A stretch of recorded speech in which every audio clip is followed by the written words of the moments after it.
My name is Daniel Benzigan. And I'm Emmett Brisby, and this is the Gamification of Pollution. So what is gamification? Essentially, you're adding game elements to non-game principles. So it can be something as simple as you doing chores and your mom giving you points, and then you get a lot of points and you get a present or some prize. Or it could be something more complicated and technical, like doing going on a software application and doing some training or something. Personally, I've been through both, but most recently I was working at Wegmans, a grocery store up in the Northeast, and I was a cashier and a bagger.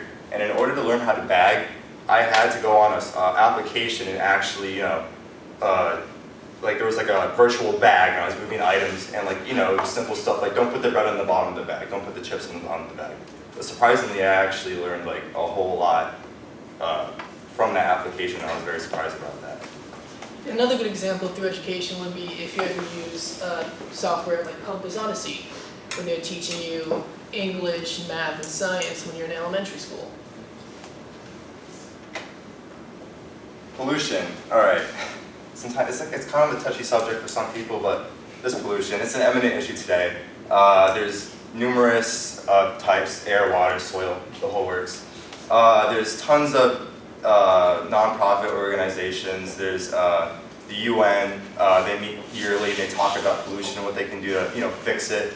But we feel like all that is directed towards adults and an older audience that has is more intelligent. Whereas children, they're not going to go on the internet and look up, oh, pollution, blah blah blah, what's happening, or they're not going to go on TV and watch some sort of conference.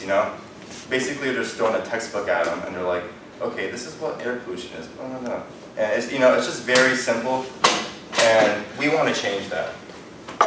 So basically, as the title suggests, we decided to gamify pollution in order to appeal to younger kids, younger generation, in order to retain that knowledge without making it feel like a giant stress on them.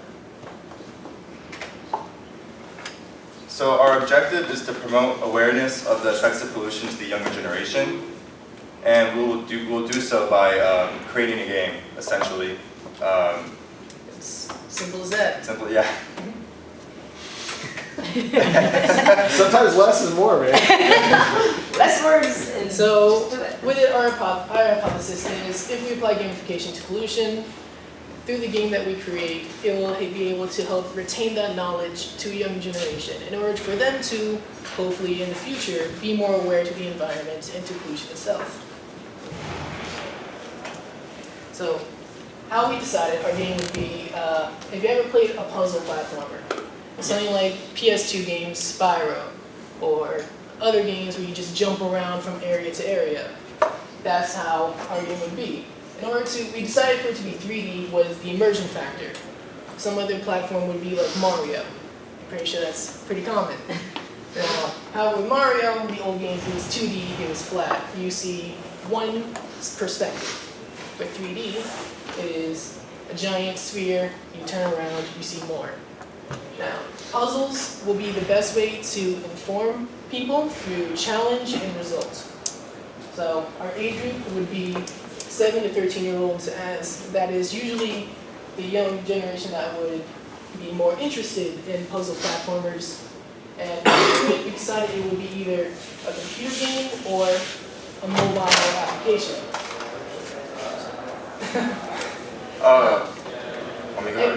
I'll just finish up. Okay, cool. Everyone has a cell phone. Usually when you're 10, your parents will get you a cell phone because that's how it works nowadays. I don't know why. So with it, if it's on your cell phone, it would always be with you and you could play it whenever. For computers, most computers have a computer lab where it will be, you just play a game and get things done. And the reason why we really want to hit the children is because they're able to retain information much. The children's market. There we go. My bad. I do not hit children. I have a little brother. I would never hit him. The reason why we want to hit the children's market is because children retain information a whole lot better than adults do, and we feel like if we implement, recycle,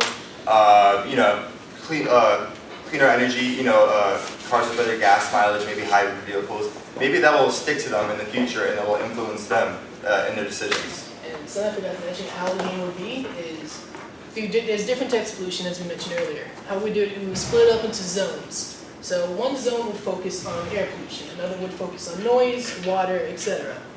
Now, but with pollution, they're all interchangeable. So we have transitions from one zone to another, which will, again, merge those two types of pollution factors in order to ease the transition from one to another.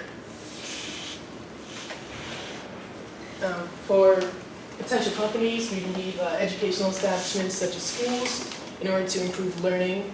So again, computer labs in their public schools, charters, private, will be a good start. Another would be environmental organizations such as National Controversy, yeah. And Also, like Orlando Science Center, we can put the game into there, and if they have an exhibit for pollution or something of that sort, children can play the game, have a little fun, learn some stuff. So that's always a possibility as well. Then the last would be commercial use, obviously. If education does not go, we can always make a commercial game and put educational aspects towards it. So it would be game publishing and development companies. Or maybe a lab of Polly. And that's pretty much it. All right, questions?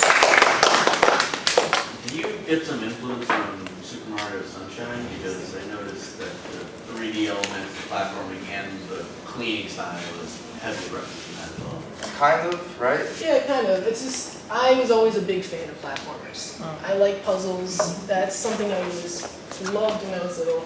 And since I am going into cyber gaming, as a few others here, I thought what's the best way is to start with something you love.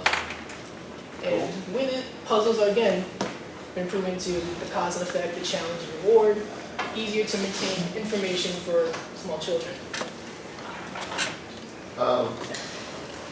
Brian. Will the game be free? Schools, maybe. Yeah. But again, they would have to pay for the software themselves. You as a student at that school would not. If it goes commercial, then yes, you would have to pay. Costa? Yeah, I was just wondering, did you guys do any research at all on what types of games have the best level of retention in what age groups? Again, I didn't do a lot. I tried. It wasn't a lot out there. Because I'll be honest with you, I love the idea. I think it's great. But I think that if you did a little research into maybe psychology of gamification and really focused in, because you know what? This next generation needs this kind of information in their heads as early as possible. So I think you guys have really kind of jumped into something really great that can make the world a better place in a wonderful way, but you need to really focus in on the psychology of the game and what's going to plant that seed the best.